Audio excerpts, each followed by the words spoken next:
Quand l'école a balancé comme si de rien n'était, les garçons restent des garçons, après que ma fille ait été blessée par un camarade, j'ai décidé de leur montrer ce que ça donne quand un père agit vraiment en père. J'étais tranquillement en train de travailler chez moi quand j'ai entendu ma fille se couper les cheveux dans sa chambre. En entrant, je l'ai trouvée assise au milieu de mèches blondes, les joues baignées de larmes. Je me suis accroupi, j'ai pris doucement les ciseaux, puis elle m'a lancé un regard immense de ses grands yeux bleus avant de murmurer « Peut-être que maintenant il me laissera tranquille ». Ce soir-là, Amélia n'a presque rien dit. Elle répétait en boucle que ça ne valait plus la peine, puis elle est partie se coucher, les cheveux en bataille, coupés n'importe comment. Les 3 jours suivants, j'ai tenté de comprendre ce qui se passait. Elle picorait à peine son petit déjeuner, touchait à peine à son repas du soir. J'ai fini par appeler son institutrice, Madame Peterson, qui a éclaté de rire devant mon inquiétude. « Oh, vous parlez d'Archie Morrison? Il est fou d'Amélia. C'est adorable de le voir la suivre partout comme un petit chien. » À cet âge-là, les garçons ne savent pas comment montrer leurs sentiments. Sa manière de dire « la suivre partout » m'a mis très mal à l'aise. Je ne savais pas comment aborder le sujet avec Amélia, mais finalement je n'ai pas eu besoin de chercher. Dès qu'elle est rentrée, elle a fondu en larmes. J'ai découvert qu'Archie la surnommait « boucle d'or de la plage » devant toute la classe, tous les jours, et qu'il avait entraîné les autres à scander ce surnom à la récré. Il l'isolait dans les couloirs pour lui réclamer des câlins de force. La semaine précédente, il l'avait attrapé au visage et lui avait lancé « Quand je te parle, tu me regardes. Si je te fais mal, c'est parce que c'est ça, l'amour. » J'étais hors de moi. L'école continuait de minimiser, à parler de petites amourettes, alors j'ai conseillé à Amélia de se défendre, de crier fort si jamais il la touchait, pour que les profs soient bien obligés de réagir. Parfois je me demande ce qui se serait passé si j'étais resté sans rien dire, parce que le lendemain, Amélia est rentrée avec des bleus au poignet, le col de sa chemise arraché. Elle avait osé crier à Archie de la laisser tranquille devant tout le monde. L'enseignante lui a ordonné de s'excuser de l'avoir blessée et d'avoir attiré l'attention. Et comme si ce n'était pas assez, Archie l'a attendu après les cours, flanqué de 3 copains, pour lui donner une leçon. Mon père dit que les filles font semblant de ne pas vouloir, mais au fond elles attendent ça. Tu m'as humilié, alors maintenant, on est quitte. Demain, tu verras ce que c'est, le vrai amour, a-t-il lâché. Amélia s'est effondrée dans mes bras, je lui ai caressé le dos comme quand elle était petite, en lui murmurant qu'elle était en sécurité maintenant, alors que je tremblais de rage. Cette nuit-là, j'ai pris la voiture et filé droit chez Archie. Son père m'a ouvert, tiré à 4 épingles dans un costume hors de prix. Votre fils harcèle ma fille. Il m'a coupé, un sourire narquois aux lèvres. Ce n'est pas ce qu'il m'a dit. Archie prétend que votre fille lui fait de l'œil, qu'elle lui donne de l'espoir pour mieux le rejeter devant les autres. J'aurais pu lui en coller une, mais je me suis retenu, parce qu'en jetant un œil derrière lui, j'ai vu sa femme, une marque violette sur la joue. Marc l'a tout de suite attiré contre lui, la main serrée sur sa taille. Linda sait comment marchent les couples. 20 ans de mariage, parce qu'elle comprend que si parfois je m'énerve, c'est que je l'aime trop pour la laisser filer. C'est à ce moment-là que j'ai compris. Archie ne faisait que reproduire ce qu'il voyait chez son père, et j'ai su que tôt ou tard, ils paieraient tous les deux. Découvrez l'histoire complète en cliquant sur la vidéo ci-dessous.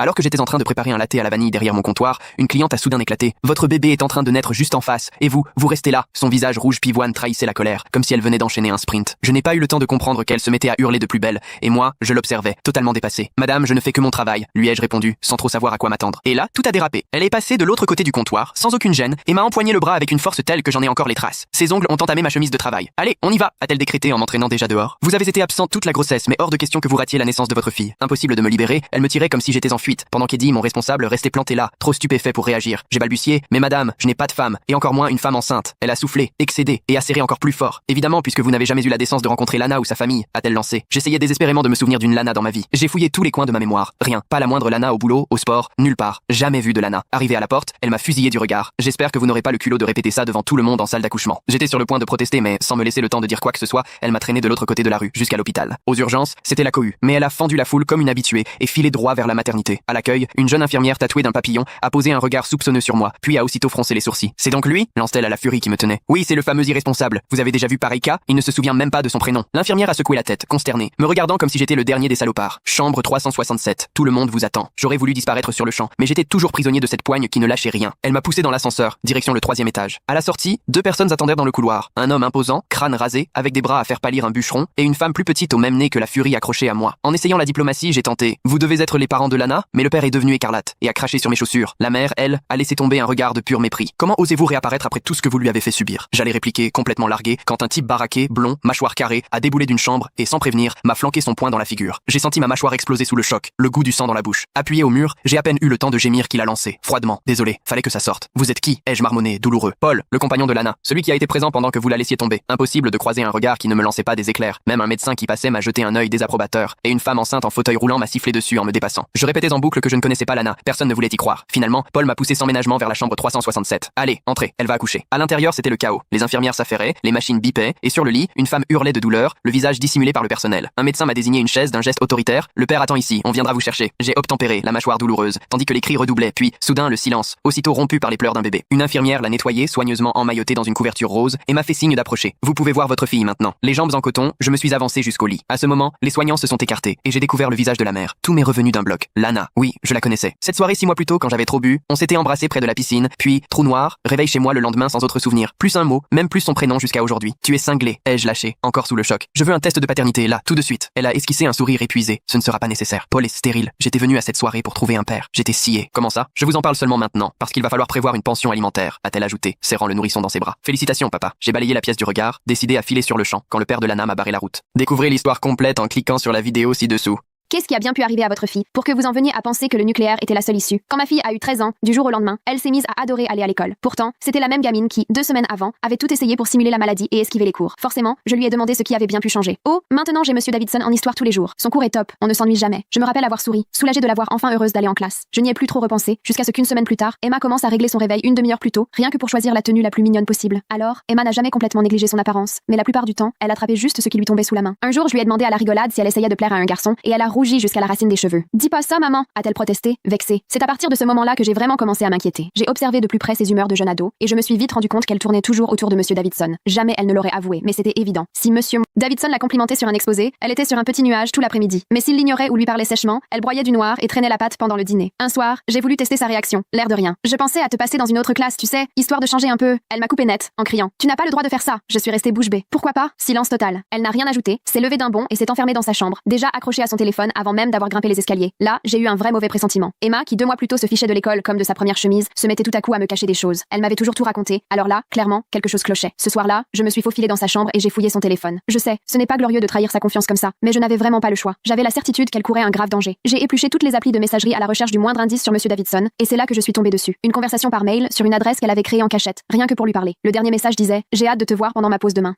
Mes mains se sont mises à trembler en ouvrant la conversation, et ce que j'y ai lu m'a donné la nausée. Monsieur Davidson écrivait à ma fille de 13 ans qu'elle était particulièrement mature, différente des autres, et que leur relation dépassait celle d'un simple prof avec une élève. Il lui envoyait des photos de cadeaux qu'il comptait lui offrir, et elle lui répondait qu'elle les cachait dans son sac. Ni une ni deux, j'ai fouillé discrètement son sac et j'y ai trouvé du maquillage de luxe, des vêtements de femme, des collants, tout offert par Monsieur Davidson. J'avais envie de hurler. Mais on fait quoi quand on découvre que sa fille est manipulée comme ça? J'ai commencé par tout photographier avec mon téléphone, en essayant de garder mon sang-froid. Mon premier réflexe aurait été de prévenir l'école, la police, n'importe qui, mais je savais que c'était risqué, car Monsieur Davidson n'était pas n'importe qui. Ses parents faisaient de généreux dons à l'école. Son frère était le chef de la police, celui-là même qui venait de faire un grand discours sur la protection de l'enfance lors de la dernière réunion de parents d'élèves, et sa femme siégeait au conseil d'administration. Autant dire qu'en dénonçant tout ça, il y avait de fortes chances qu'on ne me prenne pas au sérieux, voire qu'on m'enfonce. J'ai donc fait la seule chose possible. J'ai commencé à tout documenter dans l'ombre, en jouant la comédie du parent détendu. J'ai fait du bénévolat à l'école sans qu'Emma le sache, simplement pour observer comment il se comportait avec elle. J'ai pris des photos des cadeaux, sauvegardé tous les mails sur plusieurs clouds. Avec Emma, j'ai multiplié les discussions sur le consentement, les documentaires sur les professeurs qui franchissent les limites, les faits divers. Je voyais bien que ça la travaillait. Souvent, elle prétextait devoir sortir au beau milieu, les ongles rongés. Petit à petit, elle commençait à ouvrir les yeux sur ce qui se tramait réellement. Mais ce fragile progrès a volé en éclats le jour qui reste. À ce jour, le pire de ma vie. Un mardi, Emma est rentrée de l'école plus tôt que d'habitude, prétextant qu'elle ne se sentait pas bien, puis elle s'est enfermée dans les toilettes où elle est restée plus d'1 heure. Je l'entendais sangloter sans pouvoir s'arrêter. J'ai fini par la convaincre d'ouvrir la porte et je l'ai trouvée recroquevillée par terre, toute tremblante. Je l'ai serrée dans mes bras, le cœur serré en craignant le pire, et entre 2 sanglots, elle a fini par lâcher. Il a dit que si je l'aimais, je le ferais. Je croyais être prête, mais ça m'a fait mal, et il ne s'est pas arrêté. Puis, d'un geste brusque, elle s'est dégagée pour aller fouiller sous l'évier. Les mains tremblantes, elle a sorti un test de grossesse. Je suis restée pétrifiée, incapable de bouger, pendant qu'elle me montrait les 2 traits roses. Découvrez l'histoire complète en cliquant sur la vidéo ci-dessous.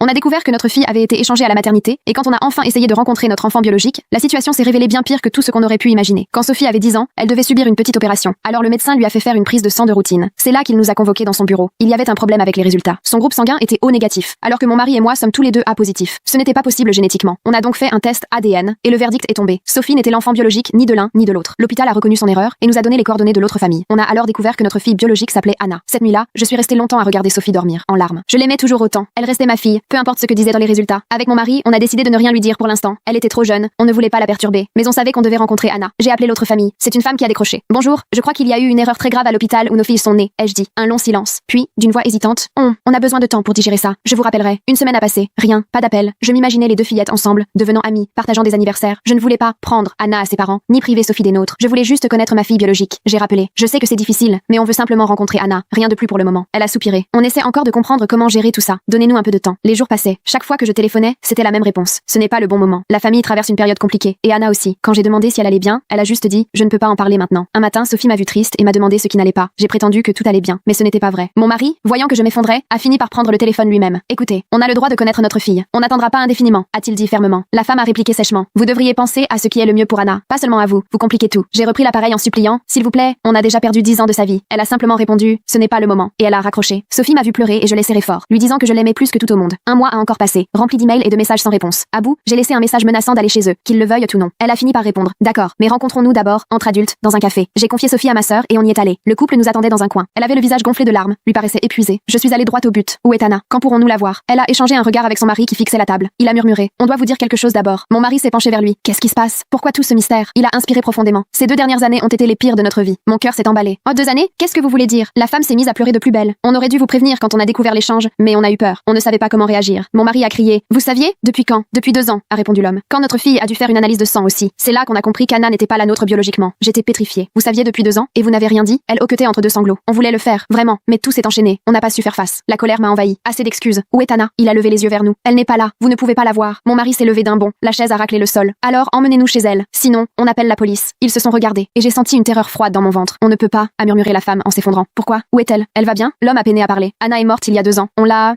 oubliée dans la voiture. Un jour de forte chaleur. Plus un son n'est sorti de ma bouche. Mon mari a eu un gémissement, comme un coup dans la poitrine. L'homme a levé les yeux vers moi, le visage dévasté. On a eu tellement peur de vous le dire, mais fuir n'était pas juste. Parce que maintenant, vous allez nous rendre Sophie. On mérite une seconde chance. Découvrez l'histoire complète en cliquant sur la vidéo ci-dessous. Des personnes ayant des amis sociopathes. Pourquoi êtes-vous toujours ami avec eux? Mon meilleur ami a été diagnostiqué sociopathe. Et pourtant, c'est l'une des meilleures personnes que je connaisse. Je me souviens d'une fois, il y a plusieurs années, où je suis allée chez lui pour l'aider à surmonter une rupture. Quand je suis arrivée, je l'ai trouvé en train de jouer du piano. Il m'a expliqué que sa copine l'avait quitté après un incident. Ils avaient vu un chaton se faire écraser par une voiture, et lui était resté complètement impassible. Elle l'avait alors traité de monstre insensible avant de partir. Apparemment, il jouait du piano parce qu'il avait entendu dire que la musique pouvait rendre les gens tristes. Comme il ne ressentait pas la peine lui-même, il espérait l'exprimer à travers la musique. Il n'a jamais vraiment compris les émotions humaines, mais malgré cela, il fait régulièrement du bénévolat dans des centres d'accueil pour sans-abri et soutient plusieurs œuvres caritatives. Il m'a déjà dit que je rende quelqu'un heureux ou triste, ça ne change rien pour moi. Mais tout le monde dit qu'il veut juste être heureux dans la vie. Alors, si j'ai le choix, pourquoi est-ce que je choisirais de rendre quelqu'un malheureux? Aujourd'hui, il a 33 ans, une femme et un enfant. Il n'a jamais connu son propre père. Et pourtant, c'est le meilleur papa que j'ai jamais vu. Son fils l'adore, et sa femme le connaît parfaitement. Elle sait qui il est, et elle l'accepte tel quel, sans condition. Chaque année, il m'appelle pour me demander des conseils sur quoi offrir à sa femme pour son anniversaire. Il tient même une liste de toutes les choses qu'elle a mentionné vouloir au fil du temps, et me la montre pour que je l'aide à choisir.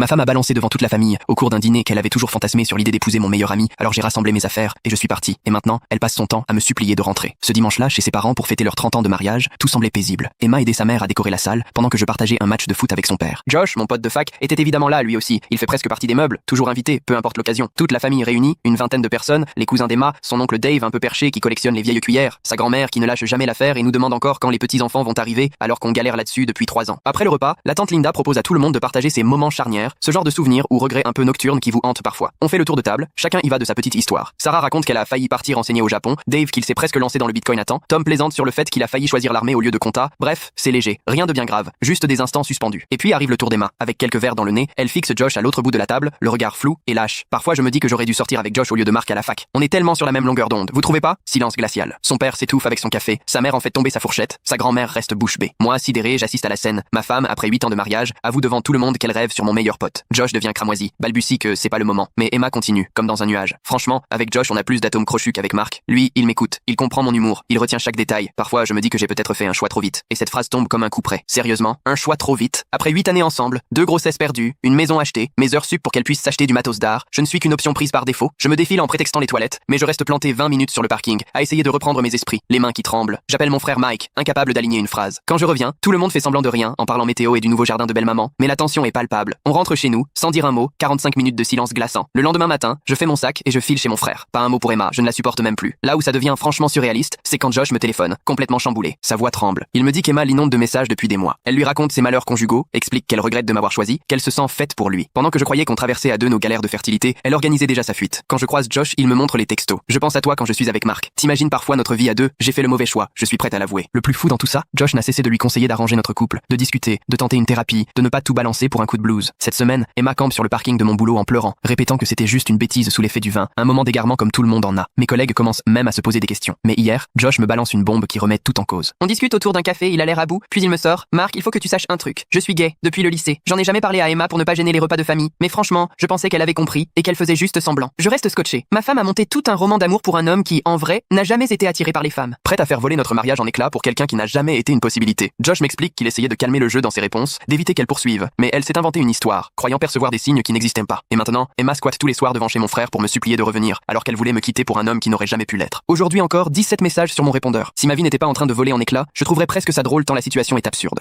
Mon mari m'a giflé devant ses collègues à cause d'une simple blague, sans se douter qu'il venait de ruiner sa carrière. Ce soir-là, lors du dîner de son entreprise, Craig m'a frappé en plein visage, devant son patron et toute l'équipe. J'avais juste plaisanté sur ses chaussettes qui traînent partout, tout le monde a rigolé, sauf lui. Il s'est tourné vers moi, m'a donné une claque sèche, puis s'est mis à rire comme si de rien n'était, en lançant « C'est pour rappeler qui commande à la maison, vous savez ce que c'est ?» Son patron, Richard, gêné, a ri du bout des lèvres. Les autres se sont figés quelques secondes. Puis un collègue a détourné la conversation. Craig, lui, m'a serré l'épaule violemment en chuchotant « Refais jamais ça, tu m'as humilié. » Ma lèvre saignait, il m'a tendu une serviette en soupirant « Essuie-toi. Faut toujours que tu en fasses des tonnes. » Dans les toilettes, le miroir me renvoyait mon reflet, lèvres fendues, joues rouges. À mon retour, comme si de rien n'était, Craig racontait déjà une autre histoire. Les rires étaient revenus autour de la table. Dans la voiture, il ne décolérait pas. T'as vu l'air que j'ai eu à cause de toi, à me faire passer pour un gamin devant tout le monde avec tes blagues? Je n'ai rien répondu. Il en a rajouté, Richard doit croire que je suis incapable de gérer ma femme. C'est ma promotion qui va y passer. Ta promotion? Tu m'as frappé devant tout le monde. J'ai balbutié. Craig a balayé ma remarque d'un revers de main. Je t'ai juste effleuré. Faut que t'arrêtes de prendre tout comme une tragédie. T'es vraiment trop sensible. Le lendemain, ma lèvre était gonflée, mais Craig, loin de s'excuser, a râlé parce que le petit déjeuner n'était pas prêt. J'ai golf avec Richard. Pas question que je sois en retard parce que tu traînes. C'est là que j'ai compris qu'il avait raison sur un point. Ça allait lui coûter cher. J'ai pris mon téléphone et appelé les RH de sa boîte pour demander leur politique sur les violences conjugales. Tolérance zéro. M'a-t-on confirmé? Licenciement immédiat en cas de violence. Surtout s'il y a des témoins. Intéressant. J'ai décroché un rendez-vous pour le lundi suivant et j'ai planqué mon hématome sous un col roulé. Janet, la DRH m'a reçu. Très pro. Vous vouliez parler d'un sujet délicat? Oui. Mon mari, Craig Dalton, m'a frappé vendredi soir au dîner de l'entreprise, devant Richard et toute l'équipe. Craig Dalton, c'est bien lui? Oui. Il m'a giflé suite à une plaisanterie. Tous ont vu. C'est très grave. On va ouvrir une enquête tout de suite. Dès le mardi, tout le monde avait été interrogé. Beaucoup ont minimisé, parlant de simples disputes de couple. Mais deux personnes, Brendan et sa femme, ont décrit toute la scène. La gifle, le sang, les rires de Craig. Le mercredi, Craig a été suspendu en attendant la suite. Il est rentré fou de rage. T'es allé raconter tes histoires à mon boulot? T'es folle ou quoi? Tu m'as frappé devant tes collègues. C'est toi qui n'es pas bien. Je lui ai répondu. C'était rien, une tape. Et maintenant je risque de tout perdre. Tant mieux. Il m'a attrapé par le poignet. Tu vas appeler Janet, dire que t'as exagéré, que c'est un malentendu. J'ai retiré ma main. Hors de question. Il a insisté. Tu réalises? C'est ma carrière, notre maison. Avec quoi on va payer le crédit? Tu aurais peut-être dû réfléchir avant de frapper ta femme devant tout le monde. Furieux, il a frappé le mur. Tu m'as tout gâché. Tu regretteras d'avoir foutu ma vie en l'air. Jeudi, il essaie de s'en sortir. Il appelle Richard, tente de me faire passer pour instable, dit que j'invente tout. Mais Richard n'est pas dupe. Craig, tout le monde t'a vu faire. Elle me provoque. Elle fait toujours ça. S'est-il défendu? Mais Richard prévient aussitôt les RH, précise que Craig n'a pas exprimé le moindre remords et me rend carrément responsable, tout en proférant des menaces. Le vendredi tombe comme un coup près. Licenciement. Craig débarque à la maison, un carton sous le bras, 20 ans de boulot envolé. Tout ça parce que tu n'as pas su la fermer? Tu veux dire parce que tu n'as pas su te contrôler? Il m'a jeté le carton. Manqué. T'as tout gâché. Ma réputation est morte. La rumeur a circulé vite. Partout où il candidate, Richard explique le motif du départ. Violence envers sa femme sur un événement d'entreprise. Personne n'en veut. Un jour, le frère de Craig m'appelle. Tu pourrais l'aider, non? Il a fait une erreur, c'est pas si grave. Oublier un anniversaire, c'est une erreur. Là, il m'a frappé devant tout le monde. Tu vas vraiment bousiller sa vie pour une gifle? Il s'en est chargé tout seul. Et ce n'est pas la première fois. Juste la première devant témoin. 2 mois passent. Craig ne retrouve pas de travail. Les dettes s'accumulent. Il me tient tout le temps pour responsable. Si t'avais rien dit, si t'étais pas aussi susceptible, on n'en serait pas là. Il a recommencé à me frapper, des claques derrière la tête, sans s'arrêter, même quand je pleurais. Jusqu'au jour où quelqu'un est intervenu. Sa mère, Juliette, armée d'une poêle. Elle l'a frappé à la tête, il a crié, surpris. Malgré la voix tremblante, elle a trouvé la force de me dire « Prends ton sac et ton téléphone, on s'en va ». J'ai saisi mes affaires alors que Craig, du sang coulant sur la tempe, réalisait ce qui venait de se passer.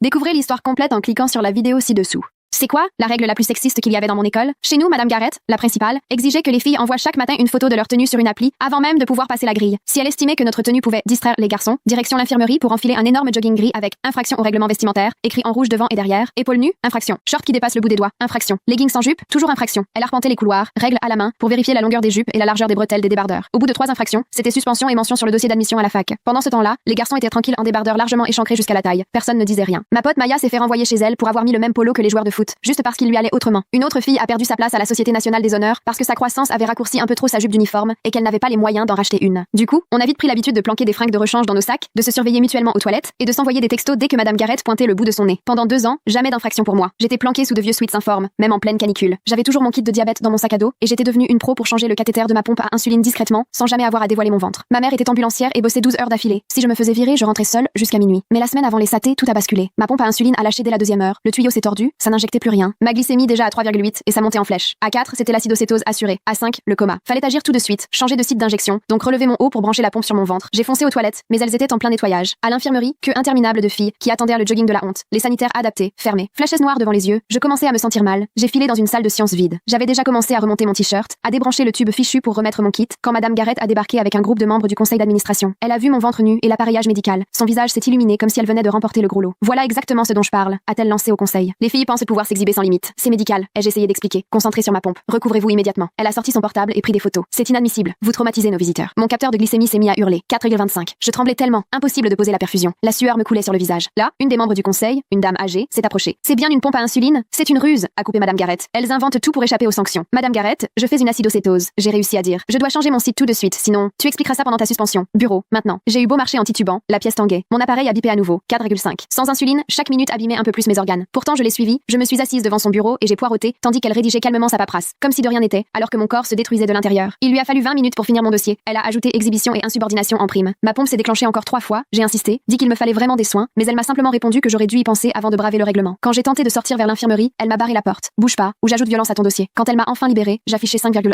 L'infirmière a appelé les urgences. J'ai fini 3 jours en soins intensifs. Le médecin m'a dit 30 minutes de plus et c'était le coma. Pendant mon coma, Madame Garrett a envoyé un mail à tous les parents avec mes photos, accusant ma crise d'être un simple numéro. Mais dans le conseil, il y avait la docteure Pamela Salos, chef du service d'endocrinopédiatrique à l'hôpital des enfants. Elle savait très bien ce qu'elle avait vu. Madame Garrett a été virée sur le champ. Mais en fouillant son ordinateur, ils sont tombés sur un dossier baptisé Filles à problème. À l'intérieur, des tonnes de photos de 17 élèves en pleine urgence médicale. Et le pire, c'est que ça ne s'arrête même pas là. Je me suis réveillée 3 jours plus tard, perfusée aux 2 bras et entourée de capteurs qui bipaient. La chambre d'hôpital était blanche, glaciale. J'avais l'impression que chaque partie de mon corps pesait une tonne. Maman dormait recroquevillée sur le fauteuil à côté du lit, toujours en uniforme d'ambulancière, visage gonflé et strié par les larmes séchées. Découvrez l'histoire complète en cliquant sur la vidéo ci-dessous. En vidant le grenier de mon défunt grand-père, j'ai trouvé une page de son journal intime qui disait « Si tu lis ces lignes, ne fais pas confiance à ta mère. Mon grand-père est mort il y a 3 semaines. Maman m'a demandé de vider son grenier, car j'étais la seule capable de le faire sans m'effondrer. J'ai trouvé un journal en cuir coincé entre des caisses de rangement. Les pages étaient jaunies, l'écriture tremblante. Je l'ai ouvert à une page au hasard. 15 mars 1987. Si tu lis ces lignes, ne fais pas confiance à ta mère. Elle n'est pas celle que tu crois. Mon estomac s'est noué. Ma mère était sa fille, son unique enfant. Pourquoi aurait-il écrit ça? J'ai continué à lire. J'ai essayé de le dire aux gens. La police, ses professeurs, les services sociaux. Personne ne me croit. Ils voient une adorable petite fille qui fait sourire tout le monde. Ils ne voient pas ce que je vois. L'entrée s'arrêtait là. J'ai feuilleté en arrière pour trouver du contexte. 2 février 1987. Le chat des voisins a disparu. Je l'ai retrouvé dans notre abri de jardin. Quelqu'un l'avait ouvert et disposait ses organes en cercle. Quand j'ai interrogé Sarah à ce sujet, elle a souri et m'a dit qu'elle menait une expérience. Sarah était le prénom de ma mère. 10 janvier 1987. Un autre élève s'est blessé pendant la récréation. Un bras cassé. Sarah m'a dit que la fille le méritait pour lui avoir pris sa balançoire. Elle avait 7 ans. Mes mains tremblaient. Ça ne pouvait pas être réel. Ma mère était gentille, douce. Elle était bénévole dans des refuges pour animaux. Je suis passé à la dernière entrée. 3 avril 1987. Ma femme est morte. Fuite de monoxyde de carbone dans le garage. Mais j'avais vérifié cette voiture il y a 2 jours. Sarah était la dernière à y être allée. Quand je lui ai posé la question, elle a dit: Maman est dans un monde meilleur maintenant. J'ai laissé tomber le journal. Ma grand-mère est morte quand ma mère avait 8 ans. On m'avait dit que c'était un accident tragique. Mon grand-père ne s'est jamais remarié. Il ne parlait jamais d'elle. Maintenant je savais pourquoi. J'ai continué à lire. Chaque page était pire que la précédente. Animaux morts, camarades de classe blessés, un incendie de maison près duquel ma mère se trouvait quand il a démarré. Les dernières pages dataient de 2015. 18 juin 2015. Sarah est venue avec sa fille. Elle est de nouveau enceinte. J'ai essayé de prévenir son mari, mais Sarah m'a surveillé tout le temps. Cette petite fille mérite de savoir qui est sa mère. Cette petite fille, c'était moi. La grossesse, c'était celle pour ma petite sœur. Je suis restée assise là pendant 2 heures. Quand j'ai eu fini, je pleurais. Puis j'ai entendu des pas. Ma chérie, ça fait un moment que tu es là-haut. Est-ce que tout va bien? La voix de ma mère, douce, inquiète. J'ai fourré le journal sous une boîte de décoration de Noël. Oui, maman. J'étais juste absorbée par de vieilles photos. Elle est apparue en haut des escaliers, souriante. Ce même sourire que mon grand-père avait décrit, celui qui faisait que tout le monde lui faisait confiance. Tu as trouvé quelque chose d'intéressant? Je me suis forcé à lui sourire en retour. Juste des vieilles affaires de papy. Rien d'important. Elle s'est approchée et a commencé à fouiller dans une boîte près de moi. Trop près. Bien trop près de l'endroit où j'avais caché le journal. Papa était un vrai accumulateur. Parfois je me demande quel secret il cachait ici. La façon dont elle a prononcé le mot secret m'a donné la chair de poule. Je n'ai pas trouvé grand chose. Que des vieilleries en fait. Elle a pris une photo d'elle enfant. Il me manque. Tu savais qu'il a essayé de convaincre les gens que j'étais dangereuse quand j'étais petite? Le pauvre. Il a perdu la tête après la mort de maman. Elle a dit ça si nonchalamment. Si je n'avais pas lu le journal, je l'aurais cru. C'est triste. Ai-je réussi à dire. C'est vrai. Le chagrin fait faire des choses terribles aux gens. Il leur fait voir des choses qui n'existent pas. Inventer des histoires qui ne se sont jamais produites. Elle me regardait droit dans les yeux en disant ça. Bref, je suis montée te dire que le dîner est prêt. Pourquoi tu ne descends pas manger? Tu pourras finir ici demain. En fait, j'ai presque fini. Il me reste juste quelques boîtes à organiser. Elle a penché la tête. Tu es sûre? Tu es toute pâle. On dirait que tu as vu un fantôme. Je vais bien. Elle m'a dévisagé un long moment. Puis elle a souri de nouveau. D'accord, ma chérie. Ne reste pas ici trop tard. Il commence à faire nuit. Elle est redescendue. À la seconde où j'ai entendu ses pas s'éloigner, j'ai attrapé le journal et mon téléphone. J'ai pris en photo absolument toutes les pages. Puis j'ai appelé mon père. Salut ma chérie, qu'est-ce qui se passe? Papa, il faut que tu viennes chez papy tout de suite. Ne dis rien à maman. Viens, c'est tout. Quoi? Pourquoi? Qu'est-ce qui ne va pas? S'il te plaît, fais-moi confiance. C'est important. Il est arrivé 20 minutes plus tard. Je lui ai montré le journal, en observant son visage se transformer à mesure qu'il lisait. Quand il a eu fini, il m'a regardé. Ta mère avait une sœur qui s'est noyée dans la piscine quand elles étaient enfants. Sarah était la seule témoin. L'autopsie a révélé des ecchymoses compatibles avec le fait d'avoir été maintenue sous l'eau. Mon sang s'est glacé. Pourquoi tu ne me l'as jamais dit? Ton grand-père m'a supplié de ne pas l'épouser. Il disait qu'elle était dangereuse. Je pensais qu'il était fou. Tu le crois maintenant? Il a regardé le journal, puis moi. On doit partir ce soir. Va chercher ta sœur et on s'en va. Et maman? Il n'a pas répondu tout de suite. Ton grand-père a passé 40 ans à essayer de protéger les gens d'elle. Personne ne l'a écouté. Je ne ferai pas la même erreur. Nous avons fait nos valises pendant que maman était sous la douche. Mon père a envoyé un texto à ma sœur. Nous étions dans la voiture moins de 30 minutes plus tard. Alors que nous nous éloignions, je l'ai vue à la fenêtre de l'étage qui nous regardait. Elle ne pleurait pas et n'était pas en colère.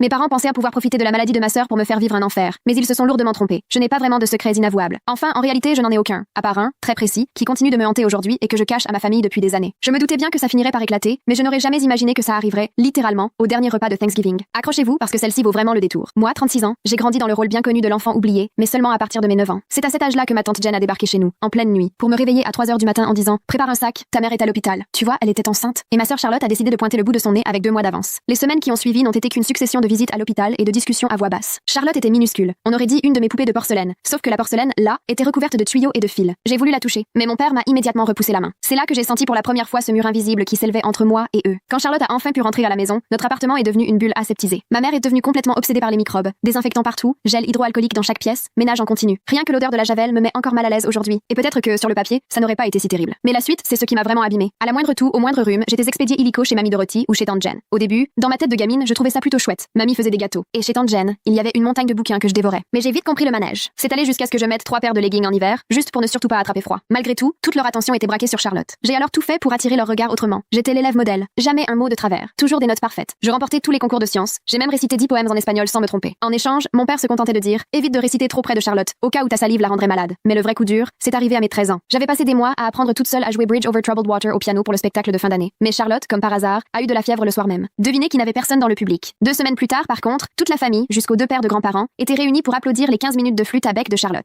Charlotte, elle, a vite compris comment tirer parti de la situation. À 8 ans, elle n'avait plus vraiment de problème de santé, mais ça ne l'a pas empêchée de jouer la comédie. Un mal de tête? Elle restait au lit. Fatiguée? Devine qui se tapait ses corvées. Stressée pour un contrôle? Ma mère appelait carrément l'école pour négocier un délai. De mon côté, je me suis de plus en plus repliée sur moi-même, m'enfermant dans ma chambre, plongée dans mes livres d'histoire de l'art et d'antiquité. Ma chambre est vite devenue mon refuge, d'autant plus que Charlotte prétendait être allergique à mon désodorisant à la vanille. C'était le seul coin où elle ne mettait jamais les pieds. Au final, le truc s'est retourné. Au lieu de craindre d'être expédiée ailleurs, j'ai fini par en être reconnaissante. Peu importait que ce soit moi ou elle qui tombe malade. De toute façon, j'atterrissais chez Mamie Dorothy, qui, elle, prenait vraiment le temps de me demander comment j'allais ou ce que je faisais. Elle est devenue la mère que je n'ai jamais eue. C'est d'ailleurs elle qui m'a transmis sa passion des bijoux anciens. Pendant ce temps, la seule fois où j'entendais mon nom chez mes parents, c'était pour ce genre de phrase. Charlotte a juste besoin de plus d'attention. Elle a eu un début de vie si difficile. Taylor a toujours été tellement indépendante. Taylor comprend que sa sœur a des besoins particuliers. Sauf que non, je ne comprenais pas du tout. J'étais juste une gamine qui ne pigeait pas pourquoi avoir un bon système immunitaire me condamnait à être invisible. Au moins, ça m'a appris à me débrouiller seule. Quand personne ne s'intéresse à tes devoirs ou à tes victoires, tu deviens ta propre pom-pom girl. Mais voilà le truc avec l'invisibilité. Personne ne voit tes échecs, personne ne remarque tes réussites. Alors tu fais ce que tu veux. Dire que j'en ai profité serait un doux euphémisme, parce qu'en quelques mois, j'ai complètement changé le cours de ma vie. Mes parents n'en reviennent toujours pas, et Charlotte a enfin eu droit à ce qu'elle méritait. Aujourd'hui, je raconte ce que j'ai fait parce que j'en suis incroyablement fière. Découvrez l'histoire complète en cliquant sur la vidéo ci-dessous. Le chauffeur de bus m'a lancé un regard dans le rétro et m'a dit: gamin, ne descends pas à ton arrêt aujourd'hui. Appelle ta mère tout de suite. Sur le coup, j'étais déboussolé. Monsieur Bax n'adressait jamais la parole à un élève en particulier, sauf pour calmer une grosse dispute. Ça faisait bientôt 10 ans qu'il faisait la ligne 47, et on avait l'impression qu'il nous ignorait complètement. Pourquoi? J'ai enlevé mes écouteurs et je me suis avancé, intrigué. Il serrait le volant à en avoir les jointures blanches. Appelle-la maintenant. Sa voix était tellement tendue qu'elle m'a glacé le sang. J'ai fouillé mon sac frénétiquement pour trouver mon téléphone, pendant que les autres commençaient à râler parce que le bus n'avançait pas. On était arrêté 3 rues avant mon arrêt, sur Cedar Lane, moteur encore en marche, à ne rien faire. J'ai appelé ma mère. C'est tombé direct sur sa messagerie. J'ai recommencé. Pareil. Elle ne répond pas. Monsieur Bax guettait nerveusement dans son rétroviseur latéral, et quand j'ai suivi son regard, j'ai remarqué une berline noire qui nous collait depuis un moment. Essaye ton père ou quelqu'un d'autre chez toi. Là, j'ai senti la panique monter. Jamais un chauffeur de bus ne s'inquiétait de ta famille, sauf si c'était vraiment sérieux. J'ai appelé mon père, encore la messagerie. La voiture noire stationnait juste derrière nous, moteur allumé, et à travers les vitres fumées, j'entrevoyais vaguement une silhouette au volant. Monsieur Bax, qu'est-ce qui se passe? Ma voix déraillait. Il a attrapé sa radio et à voix basse, il a transmis: base, ici le 47. Je demande assistance immédiate à l'angle de Cedar et 5e. Un véhicule louche suit mon trajet. L'opératrice a voulu plus de détails, mais monsieur Bax restait évasif. Les autres élèves s'impatientaient, posèrent des questions à tout va. Tout au fond, Jace gueulait: hé, pourquoi on bouge pas?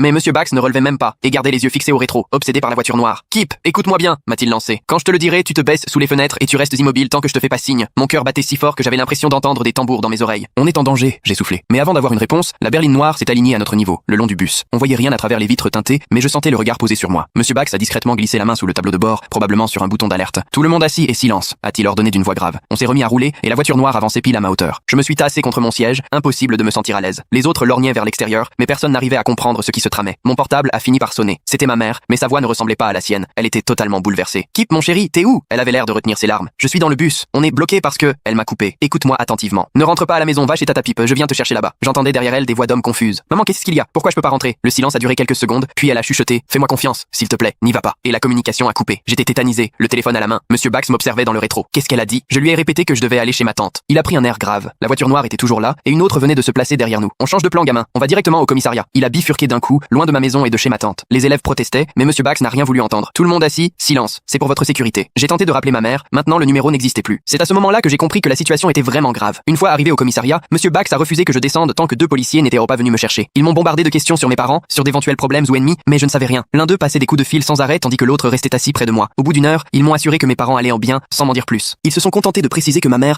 avait contacté la police pour un souci familial et qu'il fallait surtout me protéger. J'ai passé la nuit sur le canapé du service famille au commissariat, incapable de fermer l'œil, famille, craignant de ne jamais revoir mes parents. 3 jours plus tard, j'ai compris la vérité. Mon père était en infiltration pour la DEA et bossait sur un réseau de trafiquants de drogue depuis plusieurs mois. Un type avait découvert qui il était vraiment et notre famille avait été menacée. Les types qui nous suivaient en voiture faisaient partie de ce réseau. Ils voulaient me kidnapper pour faire pression sur lui. L'appel affolé de ma mère s'expliquait, ces hommes étaient chez nous et la forçait à essayer de me faire rentrer. Monsieur Bax avait flairé tout de suite le danger et a eu le réflexe de changer de trajectoire. Si j'étais descendu à mon arrêt, je serais tombé dans leur piège. On a dû partir vivre loin, dans un autre état, et je n'ai jamais revu Monsieur Bax. Mais grâce à son attention, il m'a tout simplement sauvé la vie. La mère du marié m'a carrément accusé de feindre d'être aveugle pour gâcher le mariage de son fils. Or, je suis vraiment aveugle depuis mes 14 ans, quand un chauffard ivre nous a percutés et que des éclats de verre ont fini dans mes yeux. Alors forcément, quand mon ami d'enfance Brad m'a convié à son mariage, j'étais aux anges. Il fait partie des rares qui ne m'ont jamais traité autrement après l'accident. Il avait même pensé à tout, en me réservant une place près de l'allée pour que ma chienne guide Mabel puisse se coucher tranquille sans gêner. Tout roulait jusqu'à ce que je me rende compte que sa mère, Evelyn, était installée juste derrière moi. Son parfum a vous donné la migraine en un instant. Pendant la cérémonie, j'ai fait comme je fais toujours. J'oriente la tête vers la personne qui parle, question de politesse. Elle les regarde dans les yeux, a soufflé Evelyn à sa voisine. Je vous dis qu'elle voit très bien ce qui se passe. Ma copine a resserré sa prise sur ma main, elle avait entendu aussi. Evelyn a repris, plus fort. Cette fille est là juste pour se faire remarquer avec son chien bidon, assez franchement pour que la moitié de l'église l'entende. J'ai essayé d'oublier, de me concentrer sur les vœux de Brad, mais je sentais peser son regard dans mon dos. Au vin d'honneur, Mabel m'a guidée jusqu'à notre table, non loin de la table d'honneur. Evelyn est passée à côté et s'est arrêtée. Ce chien n'a rien à faire près de la nourriture. C'est immonde. J'ai préféré m'abstenir de réagir. Je n'avais aucune envie de créer un scandale au mariage de Brad. Ma copine m'a soufflé qu'Evelyn me fixait toujours, pendant qu'elle tournicotait autour de notre table. Elle a ensuite laissé tomber sa serviette juste à côté de moi, puis, outrée, s'est exclamée parce que je ne l'avais pas ramassée. C'est pas très poli. Elle m'a vu la faire tomber. Elle s'est alors mise à toucher à tout, bougeant la salière, mon verre, le centre de table. Maman, tu fais quoi? A lancé Brad, un brin excédé. Je veux seulement que tout soit confortable pour tout le monde, a-t-elle répondu, théâtrale. Pendant le repas, elle restait plantée derrière moi. Ce chien pue la décharge, c'est pas possible, a-t-elle lancé sans la moindre discrétion. Franchement, qui ramène une bestiole aussi sale à un mariage? La grand-mère de Brad m'a demandé, gentiment, est-ce que je peux caresser ton chien? J'ai expliqué, désolé, mais on ne caresse pas un chien guide quand il travaille. Evelyn, elle, est partie en éclat de rire. Les chiens guides sont faits pour ceux qui en ont vraiment besoin, pas pour les filles qui veulent se faire remarquer, a-t-elle balancé en s'approchant, et je sentais nettement l'odeur de vin. Je vois très bien ton petit jeu, et franchement c'est pathétique. Pendant la danse père-fille, elle a fait exprès de laisser tomber un verre juste derrière moi. Comme j'ai sursauté avec le bruit, elle s'est exclamée. C'est marrant, elle savait pile où c'était. Les chuchotements ont commencé, des regards appuyés autour de moi. Tu mets tout le monde mal à l'aise, a soufflé la cousine de Brad. Je fais juste ce que tout le monde pense tout bas, a rétorqué Evelyn. Brad, furieux, est intervenu. Maman, arrête ça tout de suite. Pourquoi? Elle fait évidemment semblant, a-t-elle dit en me désignant. Elle se moque de tout le monde, et je vais le prouver. Evelyn a attendu le discours du témoin pour passer à l'attaque. Le frère de Brad parlait au micro quand elle a traversé la salle d'un pas décidé. Cette fille fait semblant d'être aveugle pour attirer l'attention, a-t-elle proclamé devant tout le monde. Silence de plomb, puis un crissement aigu dans le micro. Elle m'a arraché mes lunettes de soleil et a braqué la torche de son téléphone dans mes yeux. Regardez, elle plisse les yeux, preuve qu'elle voit. Les convives sont restés hébétés. Evelyn a ensuite attrapé le harnais de Mabel pour essayer de le tirer. Ce chien n'est qu'un accessoire dans son numéro. À ce moment-là, Brad a élevé la voix. Lâche ce chien guide immédiatement. Evelyn s'est retournée vers lui. Je cherche juste à te protéger de cette mythomane. Toute la salle nous observait en silence alors que Brad avançait. Maman, elle est aveugle depuis 14 ans. J'étais là le jour où elle est revenue au collège avec les yeux bandés après l'accident. J'arrive pas à croire que tu viens d'agresser l'une de mes amies les plus proches. Et le jour de mon mariage en plus. Le teint d'Evelyn est devenu livide. Mais je savais pas que tu la connaissais vraiment, a-t-elle tenté, balbutiante. Brad, tremblant de colère, lui a lancé. Si tu avais au moins écouté une fois quelqu'un au lieu de t'en prendre à une femme aveugle, tu l'aurais su. Il la toisait, profondément dégoûté. Tu dois partir. La mariée s'est approchée, solidaire. On t'enverra des photos, si jamais on estime que tu le mérites, a-t-elle ajouté. Evelyn, dépitée, a bredouillé des excuses confuses en prétendant m'avoir prise pour une intruse. Même si c'était le cas, ça s'appelle une agression, a rétorqué Brad. La responsable de cérémonie est arrivée avec le manteau d'Evelyn et l'a raccompagnée sous les yeux de tous. Brad m'a prise dans ses bras en s'excusant pour sa mère. Vraiment désolé, c'était du délire. La mariée m'a apporté une part de gâteau et désormais, je sais mieux pourquoi Brad ne se presse jamais d'aller revoir sa mère. Ma fille a débarqué à l'école en costume et le directeur a trouvé ça problématique. Iris, du haut de ses 9 ans, voue une passion totale aux vêtements de bureau. Shark Tank, elle ne rate jamais un épisode. Le week-end, c'est blazer à gogo. Elle a même plus de pantalons élégants que moi. Quand d'autres enfants rêvèrent de robes de princesse Disney, elle, pour son anniversaire, ne voulait qu'un costume bleu marine taillé pour elle. J'ai trouvé ça adorable et vraiment valorisant pour elle. Dans ses petits blazers et ses mocassins, elle dégageait une confiance rare. Alors, en CM1, je l'ai laissée s'habiller comme elle l'entendait. Costume sobre, chemise boutonnée, parfois un gilet. Une mini PDG dont elle était très fière. Même sa maîtresse, Madame Kimball, m'en avait parlé en réunion parents-prof. Mais mercredi dernier, coup de fil de l'école, on me demande de venir d'urgence, sans explication. Panique immédiate. J'ai imaginé un accident. J'ai tout lâché au travail, foncé jusqu'à l'école, les mains tremblantes. Et là, j'ai trouvé Iris assise devant le bureau du directeur, parfaitement en forme, plongée dans un livre, vêtue de son costume gris à fines rayures. Elle a haussé les épaules, comme si de rien n'était. Le principal Davison m'a reçu, l'air grave. Il fallait parler du style d'Iris. J'ai cru qu'elle avait déchiré son costume, puis il a lâché. Sa tenue perturbe la classe. Il faudrait qu'elle adopte des vêtements plus appropriés pour son âge. Je suis restée bouche bée. Elle porte un costume, rien d'indécent ou d'extravagant. Elle est même plus couverte que beaucoup d'enfants. Il a soupiré. Plusieurs parents se plaignent. Leurs filles veulent des costumes, ça crée des tensions chez eux. Donc, elle devrait arrêter parce que d'autres limitent, un peu gênées. Ces tenues paraissent luxueuses. Toutes les familles ne peuvent pas suivre. On veut maintenir une forme d'équité. Ma colère est montée. Ces costumes viennent de Target ou de vide-grenier. Et vous me demandez de changer sa tenue parce que des parents ne savent pas dire non? Il m'a glissé un dossier, mail de parents. L'une expliquait que sa fille avait pleuré toute l'après-midi pour avoir un blazer. Une autre parlait de finances. Et le pire, un parent disait qu'Iris brouillait les repères de genre en s'habillant comme un garçon, ce qui n'aurait rien à faire à l'école primaire. Je l'ai regardé. Donc maintenant, c'est un problème de genre? Il s'est raclé la gorge. Certains trouvaient ça troublant. Je me suis levée. Ma fille aime les costumes. Point. Elle sait exactement ce qu'elle veut. Honnêtement, je vois des leggings tellement moulants qu'on distingue tout. Et c'est Iris qui poserait problème parce qu'elle est trop bien habillée. Il a levé les mains. Je vous demande juste de penser à des tenues plus discrètes. Jeans, t-shirt, robe, quelque chose de plus neutre. Je lui ai demandé si elle violait le règlement. Il a admis que non. Alors, fin de la discussion. Je suis rentrée avec Iris. Le lendemain, je l'ai laissé choisir sa tenue. Costume anthracite, chemise blanche, petite cravate rouge. Je lui ai ciré les chaussures et dit qu'elle avait l'allure d'une vraie petite chef. Le matin, je l'ai accompagnée moi-même. Davison a blêmi en la voyant. Je lui ai adressé un sourire et on a continué notre chemin. À midi, nouvel appel. 15 filles sont arrivées en costume, blazer emprunté au père, veste ajoutée par-dessus leur tenue. Elles appellent ça le jeudi du costume et refusent de se changer. J'ai réprimé un fou rire. On dirait qu'Iris a lancé une tendance. Lui crispé. C'est précisément ce que je voulais éviter. Votre fille défie les codes et entraîne les autres. Donc elle inspire les autres et c'est ça le souci. Tant que le règlement n'interdit pas les costumes, elle continuera. Et si jamais il change, ce sera un autre genre de discussion. Après ça, silence total de la direction. Mais la tendance, elle, n'a fait que grandir. Le vendredi suivant, plus de 30 filles sont venues en costume ou en blazer. Et même quelques garçons avaient mis chemise, cravate et chaussures de ville. Tout fiers. Les enfants ont baptisé ça vendredi de l'élégance. Et la mode s'est propagée à toute l'école. Les parents qui râlaient au début ont fini par poster des photos de leurs filles en costume sur les réseaux, comme s'ils avaient toujours adoré l'idée. L'une des mamans les plus virulentes m'a même demandé où j'habillais Iris. Je n'ai pas répondu. Finalement, Davison a envoyé un mail à toute l'école, rappelant que la liberté vestimentaire était bienvenue tant que le règlement était respecté. Il n'a pas cité Iris, mais tout le monde savait. 3 semaines plus tard, l'école a organisé une journée des métiers, où les élèves pouvaient venir habillés selon leur futur métier. Iris est évidemment venue en costume. Et cette fois, 20 autres filles ont fait pareil. Le principal Davison a dû toutes les féliciter, une par une. À quel moment as-tu inversé le racisme? Je quittais ma résidence tranquille en voiture quand, sans prévenir, une femme a déboulé du trottoir juste devant moi, hurlant et gesticulant comme si elle dirigeait le trafic d'un aéroport. J'ai de testico. Pile et net, mon café s'est renversé partout, et la voilà qui accourt à ma fenêtre. Exige de savoir si j'habite vraiment ici, le visage rouge écarlate, postillonnant qu'elle m'a vu traverser son quartier. Son mari a débarqué à petits pas, l'air embarrassé dans son bermuda à poche et son polo. Karen, s'il te plaît, a-t-il soufflé en lui prenant le coude. C'est notre voisin de la Maison Bleue, mais elle l'a envoyé balader et m'a réclamé mon permis de conduire comme si elle était chef de la sécurité du quartier. Franchement, avec ses chaussons à pompons,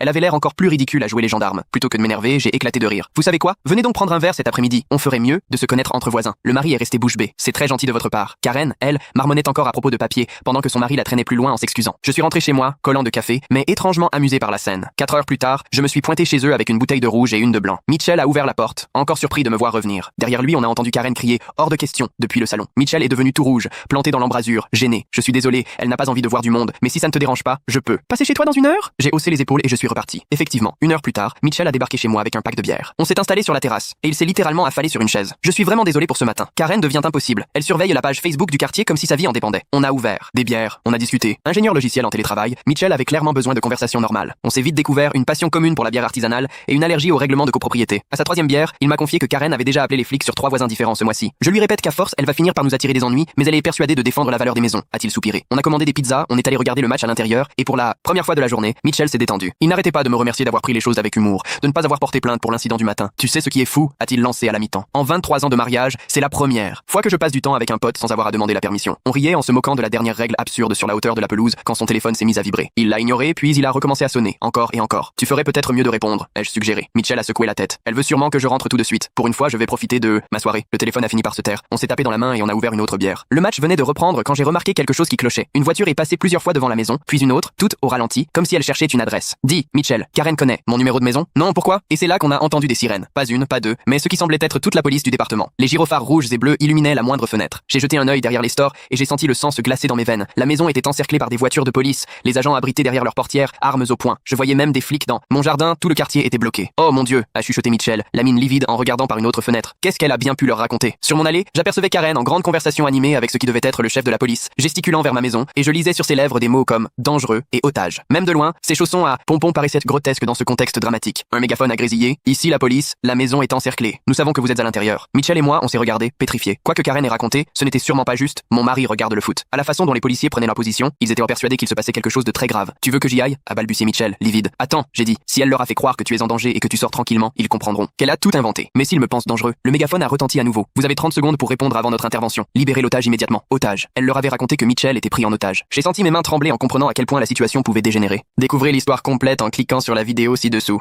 À quel moment j'ai compris que mes parents étaient le vrai hypocrite? Le jour où ma mère m'a balancé, tu as 13 ans maintenant, tu peux très bien te payer ton déjeuner à la cantine, tout en signant à la va-vite une autorisation. On n'est pas Crésus, il faut que tu comprennes la valeur du travail. C'est ce jour-là aussi qu'elle a cessé de m'acheter les fournitures scolaires de base. Quand j'ai réclamé des cahiers et des stylos, elle m'a simplement répondu, débrouille-toi. D'autres jeunes de ton âge bossent déjà un peu, tu pourrais t'y mettre aussi. J'étais paumée, hyper mal à l'aise de devoir quémander du matériel au prof, pendant que mon père s'offrait son abonnement sportif hors de prix, qui coûtait plus cher que toute ma liste de fournitures. Et puis ils venèrent de se payer une télé immense à plus de 150 cm, mais soi-disant pas un sou pour un malheureux paquet de crayons à 5 €. J'ai commencé à garder des enfants le week-end, à promener des chiens après les cours, juste pour pouvoir me payer à bouffer et quelques fringues. L'humiliation de devoir porter des jeans trop courts et des pompes trouées me brûlait, mais j'essayais de faire comme si c'était normal. Regardez-moi notre petite entrepreneuse, rigolait mon père quand je rentrais rincée de mes petites boulots. Tu vois, maintenant tu comprends pourquoi on ne peut pas tout apporter sur un plateau. Je souriais, je faisais oui de la tête, tout en calculant comment faire durer mes 20 € pour manger toute la semaine. À 14 ans, ils ont carrément arrêté de m'acheter à manger. Eux, ils se faisaient livrer à bouffer 3 fois par semaine. Et moi je rentrais crevée pour découvrir qu'ils étaient en train de savourer des plats de resto alors que les placards étaient vides. Tu pourrais bosser à la supérette et te payer ta propre nourriture comme une grande, lâchait ma mère en engloutissant son plat chinois. L'odeur de leur repas me retournait l'estomac. Alors j'ai appris à m'enfermer dans ma chambre jusqu'à ce qu'ils qu'ils aient en fini, histoire d'éviter le supplice de les regarder s'empiffrer de trucs que je ne pouvais pas m'offrir. Rapidement, je suis devenue bien meilleure qu'eux pour gérer l'argent. De toute façon, je n'avais pas le choix. Chaque euro comptait. Pendant qu'eux claquèrent leur fric dans des gadgets et des livraisons, moi je faisais la chasse aux bonnes affaires et je montais une petite entreprise de jardinage et de garde d'animaux qui commençait à bien marcher. Le comble, c'est qu'à 15 ans j'étais bien plus sérieuse qu'eux sur le plan financier. Mais ils continuaient à se moquer de moi parce que je portais des fringues de récup. Franchement, t'abuses à t'habiller comme une SDF, a balancé ma mère le jour où j'ai mis une robe d'occasion pour un repas de famille. Les gens vont croire qu'on s'occupe pas de toi. J'avais juste envie de hurler qu'ils ne s'occupèrent pas de moi, tout court, et que ça faisait 3 ans qu'ils ne m'avaient rien acheté. Mon père, lui, se plaignait auprès de ses potes du coût des enfants, alors que j'étais déjà totalement indépendante depuis le collège. J'ai développé mon activité, j'ai commencé à vraiment gagner ma vie en tondant des pelouses et en gardant les animaux de la moitié du quartier. Mes parents, bien sûr, se sont attribués tout le mérite. Voilà ce qui arrive quand on apprend à ses enfants à se débrouiller tout seuls, fanfaronnait mon père devant tout le monde. Elle a pigé la valeur de l'argent, pas comme tous ces mômes pourris gâtés. Il disait ça en sirotant son vin hors de prix et en se vantant de ses parties de golf au club select. Puis un jour, mon père a perdu son boulot. Et là, soudainement, tout a changé. On traverse une période difficile, m'a expliqué ma mère en me demandant si je pouvais leur avancer de l'argent pour les courses, juste le temps que ton père retrouve du travail. Je les ai vus paniquer à l'idée de rater une échéance de crédit, alors que moi, ça faisait des années que je comptais tout au centime près. Ils n'avaient pas la moindre épargne malgré des salaires confortables parce qu'ils claquaient tout dans leurs envies au lieu d'assurer le minimum. Tu as tout cet argent qui dort sur ton compte, a râlé mon père quand j'ai refusé. Dans une famille, on doit s'entraider quand ça va mal. Je lui ai rappelé qu'une famille, c'est censé s'entraider aussi quand sa gamine de 13 ans ne mange que des tartines au beurre de cacahuètes tous les soirs. C'était différent, on t'apprenait la responsabilité, a rétorqué ma mère, comme si ça voulait dire quelque chose. Là, c'est une vraie urgence. À chaque refus, il revenait à la charge, toujours plus agacé. Tu n'as vraiment aucune reconnaissance après tout ce qu'on a fait pour toi, a lâché mon père alors qu'il me suppliait presque. On aurait pu te mettre à la porte il y a des années, mais on t'a laissé vivre ici. J'ai fait remarquer que loger son enfant mineur, c'est juste le minimum légal. Ne joue pas à la maligne quand on te demande un coup de main, a balancé ma mère, glaciale. Je comptais mes économies et je préparais mon départ pour la fac quand mes 2 parents m'ont coincé dans la cuisine, l'air grave. On en a discuté et on pense qu'il est temps que tu participes aux frais de la maison, m'a annoncé ma mère, pendant que mon père acquiesçait derrière. Tu as 15 ans maintenant, tu gagnes bien ta vie, alors c'est normal que tu payes un loyer. Et mon père de s'avancer avec un contrat tout prêt à la main, 500 € par mois, charge en plus, ou alors tu peux aller vivre ailleurs. Découvrez l'histoire complète en cliquant sur la vidéo ci-dessous.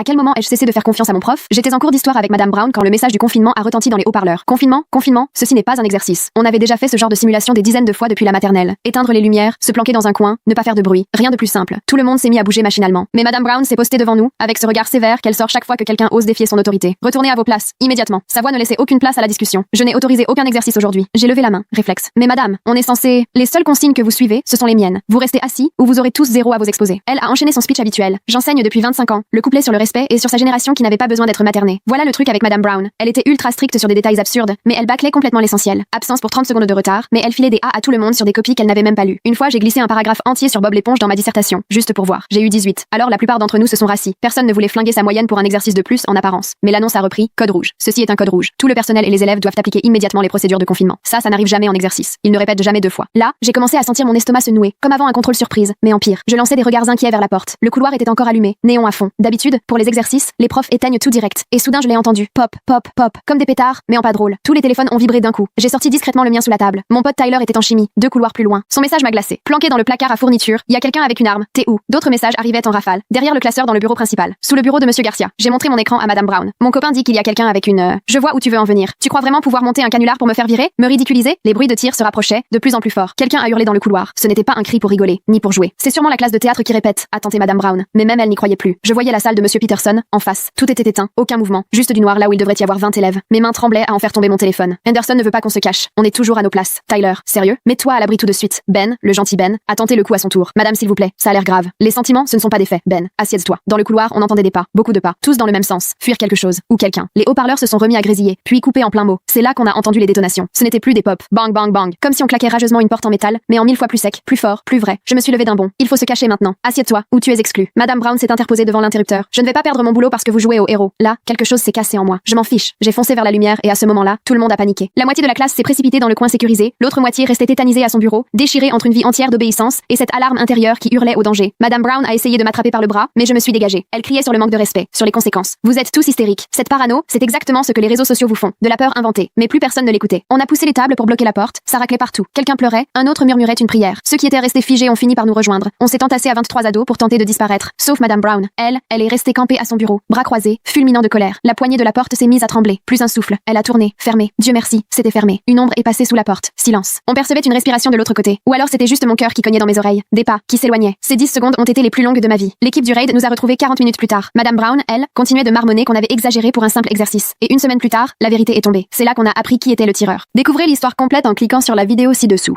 Quelle est la pire blague que tes parents aient pu te faire? Ma mère a commencé à me parler de mon soi-disant grand frère disparu, Zach, alors que je n'avais que 6 ans. Elle me montrait la chambre vide au bout du couloir en disant qu'elle lui appartenait avant qu'il ne la déçoive. Un de ses vieux trophées de baseball trônait sur la cheminée, censé me rappeler ce qui arrive aux enfants turbulents. Zach était mon préféré, soufflait-elle en me coiffant avant d'aller à l'école. Il était si brillant, si beau, mais il s'est mis à répondre et à avoir de mauvaises notes. J'ai dû m'en débarrasser. Je la croyais, parce qu'à cet âge-là, on fait confiance à sa mère sans se poser de questions. Et chaque fois que je demandais où était Zach, elle secouait la tête avec tristesse. Elle affirmait que l'État avait des endroits réservés aux enfants dont les parents ne veulent plus. Si tu n'es pas sage, tu risques de finir là-bas, et je devrais trouver un autre fils. Cette peur m'a hanté toute mon enfance. J'avais des bulletins irréprochables, je ne répondais jamais, je faisais des corvées supplémentaires sans rechigner, et je disais toujours s'il te plaît et merci. Ma mère entretenait cette histoire sans relâche. Le jour où j'ai eu un B+ à une dictée, elle m'a dit que je lui rappelais Zach. Si j'oubliais de sortir les poubelles, elle se postait devant la chambre vide et faisait semblant de pleurer. Sa manipulation marchait à merveille. J'essayais toujours d'être l'enfant parfait. À mes 10 ans, le récit a pris une nouvelle tournure. Désormais, Zach vivait dans la rue, rejeté par toutes les familles d'accueil à cause de son mauvais caractère. Quand on traversait la ville en voiture, elle me montrait certains sans-abri du coin, insinuant que l'un d'eux pouvait être lui. Je collais mon visage à la vitre, cherchant un garçon qui me ressemblerait. Voilà ce qui arrive quand les mères abandonnent leurs enfants, me disait-elle. Ils finissent seuls, dans le froid, sans personne pour les aimer. J'ai commencé à faire des cauchemars où j'étais abandonné, à me réveiller dans un carton pendant que ma mère passait près de moi sans s'arrêter. Cette angoisse ne me quittait plus. La moindre faute me terrifiait. Mes professeurs louaient ma sagesse, mais au fond, je vivais dans la crainte de décevoir. Un jour, en fouillant à la cave, je suis tombé sur un vieil album photo. J'espérais y trouver des images de Zach, mais il n'apparaissait nulle part. Sur chaque photo de famille, il n'y avait que mes parents et moi, aucun frère caché, aucun vide. Quand j'ai interrogé ma mère, elle a prétexté avoir détruit toutes les photos de Zach, la douleur étant trop grande. Et puis, l'entrée au collège a ravivé l'angoisse. Selon ma mère, c'était à cet âge que Zach avait vraiment mal tourné. Dès que je sentais poindre une petite révolte d'ado, l'image de la chambre vide me revenait, et j'étouffais mes envies de liberté. Mes copains commençaient à tester les limites, tandis que moi, j'étais paralysé par la peur de décevoir. Un jour où j'avais passé une sale journée à l'école, une heure de colle injustifiée, et la certitude que j'allais encore être comparé à Zach, j'ai coupé par le parc pour retarder le moment fatidique. Et là, je les ai vus. Un homme et un ado assis près d'une tente, tout près de l'aire de jeu, entouré de sacs de couchage et d'un caddie rempli d'affaires. Le garçon devait avoir 16 ans, les cheveux en bataille, les vêtements usés, mais c'est son visage qui m'a bouleversé. Ses yeux bruns et son menton à fossettes étaient le miroir des miens. Je suis resté pétrifié, incapable de détacher mon regard de celui qui ne pouvait être que mon frère. Même nez, même mâchoire, même façon de pencher la tête. Le garçon a senti mon insistance et nos regards se sont croisés. Son visage s'est tendu et il s'est levé lentement, malgré l'homme qui tentait de le retenir. Il s'est avancé vers moi, les yeux embués de larmes, une expression de stupeur sur le visage. J'aurais voulu fuir, mais mes jambes refusaient d'obéir. Lorsqu'il est arrivé tout près, il m'a demandé d'une voix basse: Comment tu t'appelles? Daniel, ai-je soufflé. Il a hoché la tête, satisfait visiblement de sa découverte. Je suis Zach, tu as quel âge? 12 ans. Il a murmuré surtout pour lui-même. Elle en a eu un autre, puis plus fort. Elle te parle encore de moi? Elle te raconte que j'étais un monstre, qu'elle a été obligée de se débarrasser de moi? Tout s'est mis à tourner autour de moi. Zach existait bel et bien, il était là devant moi, mais il n'avait que 4 ans de plus que moi, alors que ma mère laissait planer le mystère d'un frère perdu depuis une éternité. Elle dit que tu étais son préféré jusqu'à ce que tu la déçoives. Ai-je balbutié. Zach a éclaté de rire, un rire amer, triste. Elle m'a dit exactement la même chose à propos d'un frère appelé James. Elle me répétait que si je n'étais pas parfait, je finirais comme lui. J'y ai cru moi aussi, jusqu'au jour où j'ai compris qu'il n'y avait jamais eu de James. Et puis elle t'a eu, et elle a recommencé le même cirque. L'homme qui accompagnait Zach s'est approché. Zach me l'a présenté, Tom, un travailleur social qui l'a aidé à sortir de la rue. Tom avait retrouvé Zach 2 ans auparavant, après sa sortie du système d'accueil. Ce n'est pas parce que j'étais mauvais qu'elle m'a envoyé loin, a expliqué Zach. Elle l'a fait parce qu'elle est malade. Elle ne s'est aimée qu'en contrôlant. Quand j'ai commencé à prendre mon indépendance à 13 ans, elle a appelé les services sociaux en prétendant que j'étais violent, inventant toute une histoire où je la menaçais. Découvrez l'histoire complète en cliquant sur la vidéo ci-dessous. Quel est le moment où j'ai le mieux dévoilé le favoritisme de mes parents? Ce jour-là, ma mère a doucement frappé son verre avec sa fourchette avant de se lever, solennelle. Avant qu'on chante joyeux anniversaire à ma fille, je voudrais préciser qu'aujourd'hui, c'est aussi le demi-anniversaire de Moira. Ma sœur Moira, 16 ans, a sauté de sa chaise et s'est précipitée derrière mon gâteau. Hilar. Encore un anniversaire volé sous mon nez. C'est quand même mon 18e anniversaire, ai-je lancé. J'ai pas le droit d'avoir une fête rien que pour moi? Ma mère m'a fusillé du regard. Ne sois pas égoïste, ça se partage un anniversaire. Et puis, c'est comme ça tous les ans, a embrayé mon père. Pourquoi ça coince là, tout à coup? Justement, chaque année, je devais avaler que Moira était la priorité. Petite, quand elle avait 3 ans et moi 5, c'était attendrissant de la voir souffler mes bougies avec moi. Mais ça n'a jamais cessé. À Noël, Moira ouvrait d'abord ses cadeaux, puis ceux qui étaient pour moi. T'es grande maintenant, c'est plus de ton âge de t'exciter pour des paquets, disait ma mère, alors que je n'avais que 8 ans. À mes 10 ans, je me suis retrouvée à souffler mes bougies au Quick, parce que Moira voulait absolument une pizza, pas un resto japonais. Pour mes 12 ans, la fête a été annulée car Moira avait soudainement mal au ventre, douleur envolée 1 heure après avoir annulé les invitations. Et à mes 16 ans, ils ont tout bonnement zappé mon anniversaire. Alors là, c'en était trop. J'étais adulte, je n'avais plus à avaler leurs absurdités. J'ai contemplé mon gâteau où le nom Moira était calligraphié avec soin et le mien gribouillé à la va-vite dans un coin, écorché. J'ai craqué. Joyeux anniversaire à toi, joyeux anniversaire cher. J'ai soufflé toutes les bougies d'un seul coup, avant même que Moira ait le temps de s'approcher. Le silence est tombé. Mais qu'est-ce que tu fais? Apiaillé Moira. Pourquoi t'as soufflé mes bougies? Nos bougies, ai-je répliqué avec un sourire. J'ai attrapé les cadeaux très soigneusement emballés pour elle, alignés à côté, et j'ai ouvert le premier paquet. Des AirPods? Incroyable. Ça fait 4 ans que j'en veux. Donc, c'était les cadeaux de demi-anniversaire de Moira, s'est étranglée ma mère, en se redressant brusquement. Parfait, j'adore partager après tout. J'ai tranquillement ouvert le reste, en lançant: Oh, une carte cadeau Lululmon, merci beaucoup. Ou encore: Ah Moira, c'est pas ta couleur préférée, tant pis, je garde, ça te dérange pas au moins? Tout le monde la fixait. Moira a éclaté en sanglots, de vraies larmes. Elle me gâche tout. Arrêtez là, on fait juste comme d'habitude, ai-je répliqué très calmement. Je comprends pas pourquoi tu t'énerves. Le visage de mon père est devenu cramoisi. Là tu dépasses les bornes, c'est pas bien? Dépasser les bornes? Je l'ai regardé bien en face. C'est comme ça chaque année. Sauf que moi, j'ai jamais le droit de pleurer. Ma mère, bouleversée, peinait à trouver ses mots. Tu es l'aîné. Il faut montrer l'exemple. Donc, même quand j'avais 5 ans, c'était à moi de donner l'exemple. Tu gâches son moment, a lâché mon père, m'arrachant les AirPods des mains. Son moment, j'ai ri en désignant le gâteau. C'est mon anniversaire. Moira, c'est dans 4 mois. Le tien. Et ce fameux partage, ça n'arrive jamais quand c'est son tour. Trouvez-moi une fois où elle a partagé sa fête. Personne n'a répondu. Voilà, c'est bien ce que je pensais. L'an dernier, pour ses 16 ans, photographe pro. L'année d'avant, country club loué. Et encore avant, DJ à la piscine. Elle a partagé quoi au juste? J'ai pris le couteau, découpé des parts que je distribuais distribuait aux invités. C'est pas juste, Agan Moira, c'est pas juste, je l'ai laissé s'agiter. Tu as raison Moira, ça n'a jamais été juste. Mamie s'est levée aussi. Je crois qu'on a assez vu de ces injustices. 18 ans que ça dure, il est temps que ça cesse. Ma tante a renchéri. C'est pas normal de privilégier un enfant par rapport à l'autre. C'est une affaire de famille, a tenté mon père. Justement, on est la famille, et on veut plus voir ça chaque année, a répliqué mon oncle en me lançant un regard tendre. On aurait dû intervenir bien avant. Désolée ma grande. Ils m'ont prise dans leurs bras, un vrai câlin, comme j'en recevais plus depuis longtemps. Moira, voyant tout le monde de mon côté, a quitté la pièce en larmes, suivi de mes parents. Le gâteau est déjà servi, mais tu as bien droit à un vrai moment à toi, a souri ma tante en plantant une bougie sur une part. Et, pour la première fois, on m'a chanté joyeux anniversaire rien qu'à moi. Ce soir-là, j'ai fait ma valise pour partir chez mes grands-parents. La vidéo du pétage de plomb de Moira, filmée par mes amis, a circulé au lycée dès la semaine suivante. Et quand personne n'est venu à sa fête des mois après, j'ai quand même pensé à lui offrir quelque chose. Un gâteau d'anniversaire avec mon prénom joliment tracé. Et le sien gribouillé à la va-vite, bien sûr. Ma femme ne cesse de s'extasier devant les soi-disant boucles naturelles de notre fille, persuadée qu'elle les tient de moi, alors qu'en réalité, je triche depuis le début. Tous les 6 mois, je file me faire une permanente. Mes cheveux à moi sont raides comme des baguettes. Ils l'ont toujours été. Mais à la fac, toutes les filles semblent ne jurer que par les hommes aux cheveux bouclés. Après m'être fait jeter un peu trop souvent, j'ai fini par craquer pour un petit salon du coin où je me faisais transformer en faux bouclé. Le jour où j'ai rencontré Rachel, elle a tout de suite plongé ses doigts dans mes belles boucles flambant neuves, pleines d'enthousiasme. Pour elle, les cheveux bouclés, c'est carrément son péché mignon. Depuis, je continue mon petit manège. Je vais en douce dans un salon à 2 villes d'ici, en prétextant à Rachel que je rends visite à mon pote de fac, Mike. Je suis devenu un pro des produits capillaires spéciaux et je dors même sur une taille d'oreiller en soie pour préserver l'illusion. Ça me coûte une blinde, 400 € à chaque fois, mais je trouvais ça rentable si ça la rendait heureuse. Maintenant, notre fille Mia a à peine 3 semaines et elle arbore déjà des boucles incroyables, les plus serrées et les plus jolies que j'ai jamais vues. Rachel ne cesse de la prendre en photo, inonde les réseaux de clichés accompagnés de commentaires du style "Papa et ses boucles, quelle puissance génétique", ou encore "Elle a vraiment tiré le gros lot entre ses 2 parents". Elle a même trouvé des bandeaux assortis pour former notre team bouclé père-fille. Et c'est là que les complications commencent. Rachel non plus n'a pas le moindre début de boucle, et la semaine dernière, elle s'est soudain passionnée pour la génétique. Elle a fouillé dans tous les arbres généalogiques, passé des coups de fil à nos mères pour vérifier si par hasard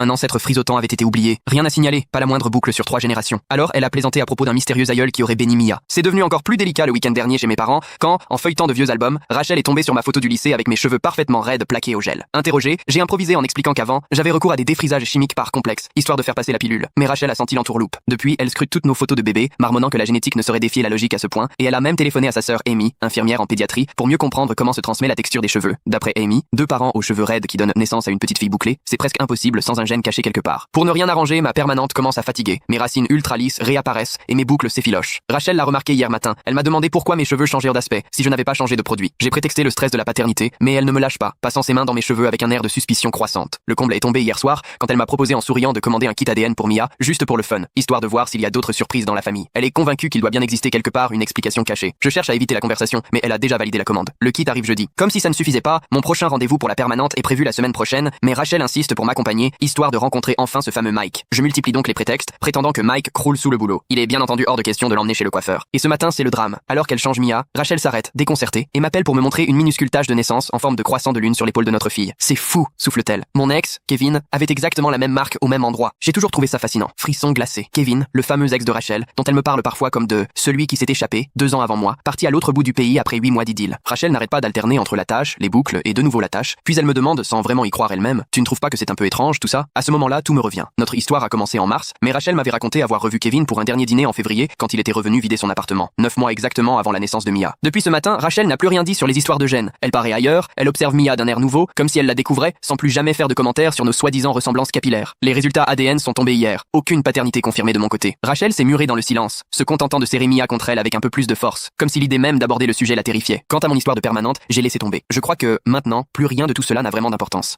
Mes parents ont toujours considéré mon frère comme l'enfant prodige de la famille, alors que moi, j'ai été complètement mis de côté pendant des années. Un jour, j'en ai eu assez. Je les ai enregistrés à leur insu, et j'ai décidé de révéler la vérité. Depuis toujours, leur préférence pour mon petit frère sautait aux yeux de tout le monde. On savait bien lequel comptait vraiment à leurs yeux. Quand j'ai voulu acheter ma première voiture, j'ai travaillé à côté de mes études pour me la payer, alors que mon frère, lui, a eu droit à une voiture flambant neuve à 14 ans, offerte sans hésitation. Et c'était pareil pour absolument tout. Les vêtements, les jeux vidéo, le téléphone, rien ne manquait à mon frère. Quant à moi, on me répétait sans arrêt, prends sur toi, sois un homme, sois le grand frère exemplaire, heureux pour son cadet. Aujourd'hui, à 18 ans, j'ai choisi de prendre une année de césure avant d'entrer en BTS pour bosser à plein temps et mettre de l'argent de côté, parce que mes parents ont éclaté de rire quand j'ai osé leur demander un coup de pouce pour financer mes études supérieures. Il n'y a pas longtemps, je suis tombé sur une conversation où ils discutaient tranquillement de la somme qu'ils étaient prêts à investir pour que mon frère fasse des études. Je me suis discrètement glissé dans le couloir pour tout enregistrer, puis je suis entré et j'ai demandé franchement pourquoi ils étaient prêts à financer les études de mon frère, mais pas les miennes. Sans savoir qu'ils étaient enregistrés, ils m'ont balancé que ton frère a plus besoin d'aide, c'est comme ça. J'ai voulu comprendre pourquoi alors qu'aucun de nous deux n'avait droit à une bourse. J'ai insisté, posé d'autres questions sur ce favoritisme permanent, et là, ils se sont énervés. Mon père m'a balancé que ce serait peut-être le moment de quitter la maison, qu'ils en avaient de marre de m'héberger. Je leur ai rappelé, un peu amer que je payais quand même plus de la moitié du loyer, mais visiblement, ça leur passait au-dessus. En colère, je suis sorti de la pièce et j'ai publié la vidéo sur 2 réseaux sociaux, en expliquant que voilà comment mes parents se comportaient avec moi depuis toujours. Quelques heures plus tard, ils sont venus tambouriner à ma porte, furieux. Mon père criait que je les avais couverts de honte sur Instagram. On s'est pris la tête, puis ils sont repartis furax. C'est là que mes grands-parents m'ont appelé, scandalisés par ce qu'ils avaient appris, et le lendemain, ils ont débarqué avec une bonne partie de la famille. On a eu droit à un vrai tribunal familial, avec mes parents assis sur le canapé, baissant les yeux pendant qu'on leur disait leurs 4 vérités. C'est à ce moment que j'ai découvert que mes grands-parents leur filèrent de l'argent tous les mois pour aider aux dépenses et assurer un peu d'économie pour les études de leurs petits-enfants, à partager équitablement. Mon frère, lui, semblait perdu, et il a fini par se ranger du côté de la famille, disant qu'il voyait bien lui aussi comment on me traitait. Mes parents ont tenté de s'excuser, mais ça sonnait creux. Mes grands-parents m'ont proposé de venir vivre chez eux et ont décidé d'arrêter immédiatement leur aide financière à mes parents. Mon père me reproche d'avoir tout déballé devant tout le monde et ne m'adresse plus la parole. Ma mère pleure depuis des jours, alors parfois je me demande si je n'ai pas été trop loin. Mise à jour, j'ai finalement accepté la proposition de mes grands-parents et je vais bientôt emménager chez eux. Au téléphone, je leur ai demandé pourquoi ils envoyaient autant d'argent à mes parents tous les mois. J'ai appris que, depuis que ma mère avait arrêté de travailler pour s'occuper à plein temps de la maison, ils se débrouillaient difficilement. Alors mes grands-parents les aidaient à payer le crédit de la maison et économiser pour les études de mon frère et moi, en théorie à parts égales. Apparemment, mes parents avaient en fait prévu de tout donner à mon frère, c'est comme ça qu'il a eu sa voiture d'ailleurs. Maintenant, ils devront se débrouiller sans aide, et il y a de grandes chances que ma mère doive retrouver un emploi pour joindre les deux bouts. J'ai été voir mes parents pour leur demander franchement pourquoi ils ont toujours préféré mon frère, s'il y avait une raison cachée, mais non, rien du tout. Je ne suis pas un enfant illégitime, je n'étais même pas un accident. Ils préféraient juste mon frère, point final. J'étais furieux, la dispute a éclaté, et à bout, j'ai fini par quitter la pièce. Samedi, mes grands-parents sont arrivés avec un camion de déménagement. Quand on a commencé à faire des cartons, mes parents sont restés sans voix. Mon père m'a barré la route, mais je lui ai rappelé qu'il m'avait dit de partir, alors j'obéis. Ma mère s'est effondrée en pleurs, expliquant que mon père était juste en colère sur le coup et qu'il comptait sur mon loyer pour financer les études de mon frère. Je leur ai alors demandé si lui, à 18 ans, aurait dû payer un loyer comme moi, et mon père a avoué que comme je faisais une année de travail, c'était logique que je contribue et que ça aurait aidé mon frère. En gros, ils n'avaient jamais prévu de demander à mon frère de travailler pendant ses études. Mon grand-père est sorti de ses gonds, a confronté mon père en lui rappelant les valeurs qu'il lui avait transmises et lui a dit qu'il n'avait jamais été aussi déçu de lui, qu'il ne recevrait plus un sou et qu'il couperait définitivement les ponts s'il cherchait à se venger de moi. Mon père n'a plus rien dit et, depuis, ni lui ni ma mère ne m'adressent sur la parole. J'ai eu une discussion un peu maladroite avec mon frère pour se dire au revoir, puis je suis monté dans ma voiture, j'ai fait un signe de la main et je suis parti.